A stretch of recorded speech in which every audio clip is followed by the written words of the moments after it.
Hello friends, आज आपण बनवतोय आळू वडी। त्यासाठी आळूची पानं स्वच्छ धुवून त्याचे देठ कापून घ्यायचेत।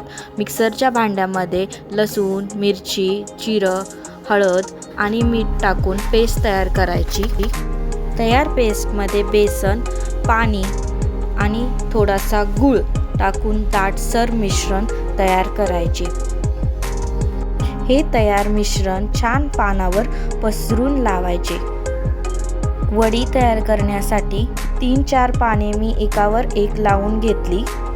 व्हिडिओमध्ये दाखवल्याप्रमाणे त्याची घट्ट अशी गुंडाळी करून घ्यायची, जेणेकरून स्टीम करताना आपली पाने उघडली नाही पाहिजे।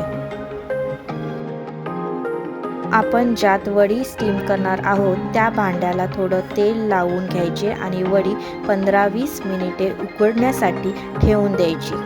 आळू वडी ही छान अशी उकडून झालेली आहे। वडीचे काप करून घ्यायचे आणि ते मी 2 प्रकारे परतून दाखवणार आहे।